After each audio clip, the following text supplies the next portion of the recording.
nome Sebastião Parenteles, mais conhecido como Tião da Santa Casa, que todo mundo conhece. A minha origem é da cidade de Bataguaçu. Passei por Glória Dourados, né? E no ano de 1974 eu vim primeiro para estudar aqui em Campo Grande e depois veio meus familiares. Nisso eu trabalhei de garçom, trabalhei em diversos lugares e depois no ano de 1978, através da minha irmã, que já trabalhava aqui como auxiliar de enfermagem, procurei emprego e vim trabalhar. Na época o presidente era o Dr. Arthur Dávila.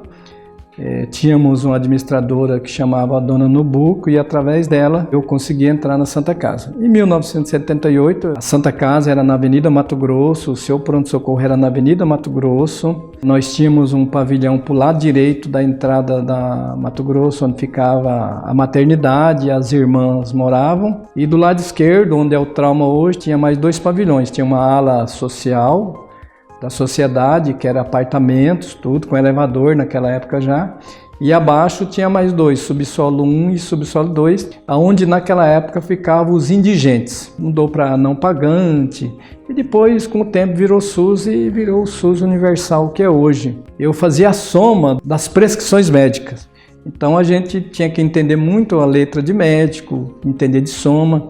Eu trabalhava numa maquininha rotativa, né, a soma dela, e depois com o tempo foi entrando nas máquinas de calcular. Naquela época nós já vivíamos com a falta de vaga. As enfermarias eram enfermarias muito grandes, onde cabia 10, 12 pacientes, e quando faltava vaga a gente empurrava uma cama para um lado, outra para o outro e colocava outra cama para fazer outro leito ali, já tinha falta de vaga naquele tempo. O pronto-socorro era muito movimentado, né, superlotado, sempre foi superlotado. No ano de 1980, 1982, começou a construção da Santa Casa Nova, um pouquinho antes. Em 82 nós mudamos para lá. A mudança foi feita praticamente interna pelos funcionários. E a nossa grande alegria é que lá na Santa Casa Nova nós recebemos móveis todos novos, nós chegamos tudo mesa nova, tudo coisa mais bonita que tinha, então foi uma grande alegria. E naquele tempo a gente mesmo fazia mudanças, às vezes a gente ajudava na limpeza da própria sala, a gente ajudava, fazia mutirão às vezes para vir limpar a sala no sábado pela manhã. Eu me lembro que quando foi construída, o presidente da época ele sofreu até assim alguma chacota, falando para que precisava de um elefante branco na cidade. Porque a Santa Casa era muito grande mesmo. A gente andava por aqueles corredores até se acostumar, leva mais de ano para se acostumar naqueles corredores. Só que daí logo em seguida, um ano depois, a gente já percebeu que ela foi ficando pequena. A triagem que hoje é feita por uma enfermeira, eu que fazia. Por isso que eu me lembro da quantidade de pacientes que era atendido. Dava um pico de 800 pacientes por dia às vezes. E os médicos atendiam porque não tinha outro lugar, não tinha outro pronto-socorro, era só o nosso mesmo. E até o telefone, aquele 192 da emergência, era na recepção do pronto-socorro. A gente atendia, sofria ameaça, a gente não tinha bina naquela época e nós sofríamos ameaça. Se não fosse socorrer, a pessoa ameaçava a gente e às vezes a gente ia também socorrer e era mentira, era trote. Igual existe hoje, ainda já tinha trote, muito trote naquela época. Hoje tem bina para saber. Naquela época realmente não tinha nenhum tipo de bina para nós identificarmos. Esse ano vai fazer 44 anos, né, que eu estou aqui. Já passei pelo setor de compra, já fiquei como assessor da administrador, já fiquei como assessor da presidência, mas sempre acumulando a função do pronto-socorro, que eu acredito que o pronto-socorro é a minha paixão, é o que corre na minha veia. Eu sempre gostei de trabalhar no pronto-socorro, até para atender o público, né, diminuir o sofrimento dos outros. Isso eu acredito que é uma missão que eu tenho na saúde, por isso que eu costumo falar que eu trabalho muito feliz no que eu faço. Conheci a Dona Nubuco, uma administradora, uma pessoa que eu tenho com uma pessoa muito trabalhadora e uma das mais honestas que a gente pode conhecer. Conheci um coronel também, apesar de ser um coronel, era uma pessoa muito humana, o coronel Ari, e ele tratava os funcionários, ele tratava a gente de filho. E eu tenho uma passagem interessante com ele. Umas 2, 3 vezes ele me chamou na sala dele e ia acertar com o fornecedor para pagar, e não sei qual era o teor da conversa, que o fornecedor às vezes queria dar dinheiro para ele. E por umas 3 vezes ele me chamou e falou: filho, depois que o cidadão conversava, ele encaminhava, pegava o cheque da pessoa e vocês precisavam ver a cara de surpresa da pessoa quando ele falava: acompanhe esse cidadão na tesouraria e informa que ele está fazendo uma doação para a Santa Casa. E a pessoa desmontava, mas a gente realmente ia lá e acompanhava e a pessoa fazia a doação, não sei se era 20% ou 10%. Eu particularmente, eu passei por isso umas 2, 3 vezes que ele me chamava lá para isso. E a gente criou uma amizade muito grande. Tenho uma gratidão muito grande por ele, como eu tenho a gratidão pela dona Nobu, que se eu estou aqui hoje ainda, acho que foi por causa dela, e por o próprio Dr. Arthur W. O Dr. Arthur W, eu tenho ele como um pai para mim, realmente ele foi um pai para mim. Ele sempre perguntava dos meus filhos, né? Não sei se sabem, a minha esposa trabalhou aqui dentro, eu conheci ela aqui dentro, namorei, noivei e casei aqui dentro.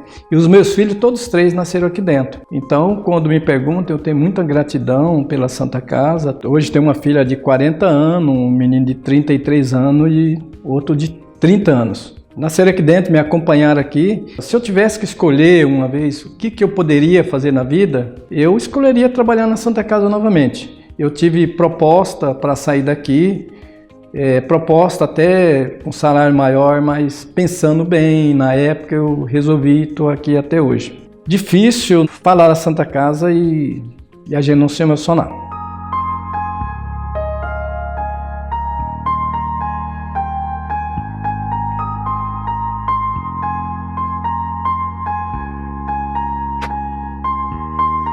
É uma vida aqui dentro. Apesar dos meus 62 anos e 44 anos de Santa Casa, eu aceito muito bem as mudanças. Sempre eu falo com os funcionários que trabalham conosco, se eu estou ali há 10 anos naquele eu me acostumei a tanto que talvez eu não observe alguma coisa que está errada, alguma coisa que pode ser mudada para melhor. E talvez tendo uma visão de fora, mostra que a gente pode mudar e mudar para melhor, e isso acontece muito nas empresas. Acredito que a Santa Casa hoje em dia ela não pode ser vista só como um hospital. Nós temos que trabalhar como empresa. Acho que a Santa Casa não mudou para pior. Se alguém falar que mudou para pior, está agindo errado. Ela sempre muda para melhor. É experiência. A Santa Casa eu tenho ela como uma cobaia. O pessoal usa a Santa Casa como cobaia, porque o que dá certo aqui, dá certo lá fora com certeza. Agora, o que dá certo lá nem sempre dá para embutir aqui dentro. E eu me lembro de umas passagens dessa diretoria antiga, os próprios diretores na época empenhoraram os seus bens para fazer empréstimo nos bancos. Eles faziam isso. A Santa Casa, quando ela fez o financiamento da construção nova, o Dr. Arthur pagou ela bem antes de vencer o contrato. Ele pagou antes, terminou antes. Eu presenciei isso por várias vezes, eles penhorando os seus bens. São cidadãos que desde lá até hoje, talvez a sociedade, alguns não saibam, eles não recebem um centavo. São cidadãos abnegados que vêm doar o seu tempo aqui. E tem uns que doam em período integral. Durante o dia inteiro, à noite, às vezes, ele responde pela Santa Casa. E hoje com uma diferença maior. Hoje eles são responsabilizados pelos seus atos, né? Essa nova lei que está aí, fez alguma coisa errada, vão pagar com certeza. Está todo mundo de olho. A história da Santa Casa, ela vem como foi fundada, como foi feita, que a construção dela foi feito tudo transportado pelo senhor carroceiro Zé Bonito, que tem o nome dele no auditório. Foi assim uma história de dedicação, de doação do pessoal antigo, que hoje está esse monumento que é a Santa Casa, né? O pronto-socorro funciona lá, está atendendo a população, ainda é o hospital referência do estado. E eu acredito que ela vai crescer mais ainda. Eu sou um defensor assim, que acho que toda a área no hospital é importante. Uma época a gente tinha liderança que defendia que o faturamento era mais importante. O pessoal falava que a enfermagem era mais importante, mas na minha visão, o pessoal da limpeza é importante, da higienização, o médico é importante, o técnico de enfermagem é importante, a pessoa que fecha a conta para cobrar para o hospital sobreviver é importante. Acho que então nós trabalhamos igual a engrenagem. Se uma falhar, acho que falha tudo. Não adianta ter enfermagem se alguém não cobra a conta, não adianta ter o médico se a enfermagem não está ali para fazer a medicação. Então é uma engrenagem, não pode fugir disso. Isso é igual a qualquer empresa na vida da gente, é desse jeito.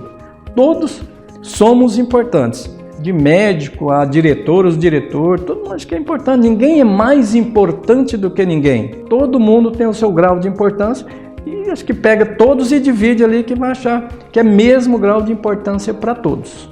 Acredito que parar de trabalhar agora não, eu gostaria de continuar trabalhando, colaborando, e eu acho que todo funcionário que entra poderia pensar do mesmo jeito, né? Ter aqui, não falo nem como segunda casa, eu falo aqui como casa mesmo também, porque é aqui que a gente vem e aqui a gente passa a maior parte do tempo às vezes. Eu sempre tive a responsabilidade, mas o que a gente ouve é o seguinte: quem entra aqui se apaixona e continua aqui. apaixonado pela Santa Casa. E quando tem a paixão, a gente tem o quê? Gratidão.